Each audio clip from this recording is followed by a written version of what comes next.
Assalamualaikum warahmatullahi wabarakatuh. Perkenalkan, nama saya Adinda Bella Permatasari. Pada kesempatan kali ini, saya akan membandingkan rasio-rasio keuangan perusahaan pada subsektor perdagangan besar barang produksi. Di sini ada 3 perusahaan, yaitu perusahaan E, perusahaan A, dan perusahaan S. Pertama, saya akan membandingkan ROE perusahaan. Rasio ROE perusahaan E sebesar 7,97%.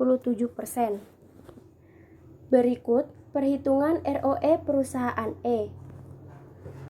Rumus ROE adalah net income dibagi total equity dikali 100. Jadi 471 miliar 48 juta 582.922 rupiah dibagi 5 triliun 907 miliar 646 juta 674.581 rupiah dikali 100. Jadi hasilnya 7,97%. Perusahaan A sebesar 8,60%. Perusahaan S sebesar 17,8%. Adapun earning per share perusahaan E sebesar 214, perusahaan A 179, dan perusahaan S 76.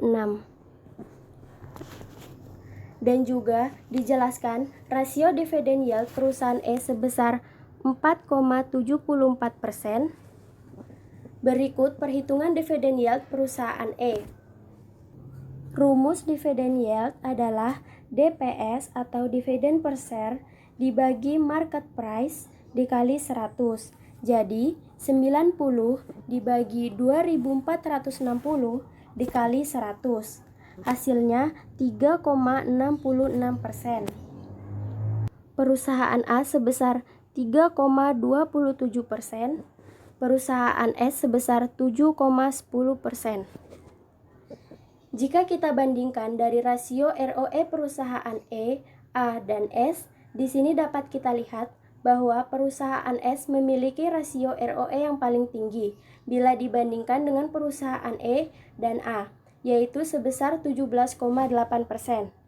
Seperti yang kita tahu, semakin tinggi ROE perusahaan, maka semakin efisien perusahaan tersebut dalam mengelola ekuitas atau modalnya untuk menghasilkan laba. Dan dari segi dividen yield perusahaan S membagikan sebesar 7,10%, lebih tinggi bila dibandingkan dengan perusahaan E dan perusahaan A. Dari segi debt equity ratio dapat kita lihat perusahaan E debt equity rasionya sebesar 0,40 kali. Berikut perhitungan debt equity ratio perusahaan E. Debt equity ratio adalah short term ditambah long term liability dibagi total equity. Jadi 2 triliun 249 miliar 111 juta 458.343 rupiah ditambah 97 miliar 660 juta 548.394 rupiah dibagi 5 triliun 907 miliar 646 juta 674.581 rupiah, hasilnya 0,40 kali. Perusahaan A sebesar 1,36 kali, perusahaan S sebesar 0,94 kali. Dalam hal debt equity ratio, semakin tinggi debt equity ratio membuktikan bahwa perusahaan tersebut kurang baik dalam mengelola kinerja keuangan perusahaannya. Dan juga semakin kecil rasio, maka akan semakin baik pula perusahaan tersebut. Dan dari perusahaan E, A, dan S, debt equity ratio perusahaan E yang paling kecil.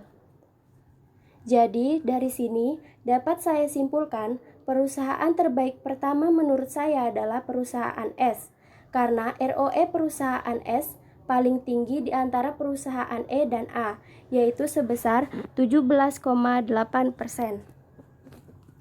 Dan dividen yang dibagikan oleh perusahaan S juga paling besar di antara perusahaan E dan A, yaitu sebesar 7,10%.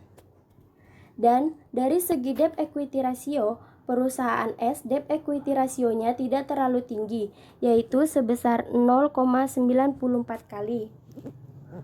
Perusahaan terbaik kedua menurut saya adalah perusahaan E, karena meskipun rasio ROE perusahaannya lebih rendah dari perusahaan A dan S, yaitu sebesar 7,97%, tetapi dari segi debt equity rasio perusahaan E lebih kecil dari perusahaan A dan perusahaan S, yaitu sebesar 0,40 kali. Dan dividen yield yang dibagikan perusahaan E lebih besar dari perusahaan A, yaitu sebesar 4,74%. Dan perusahaan terbaik ketiga menurut saya adalah perusahaan A, karena meskipun rasio ROE perusahaan A lebih tinggi dari perusahaan E, yaitu sebesar 8,60%, namun dari segi debt equity ratio, perusahaan A debt equity rasionya paling tinggi dari perusahaan E dan S, yaitu sebesar 1,36 kali. Dan dividen yield yang dibagikan perusahaan A paling kecil di antara perusahaan E dan S, yaitu sebesar 3,27%. Sekian yang dapat saya sampaikan, kurang lebihnya mohon maaf. Assalamualaikum warahmatullahi wabarakatuh.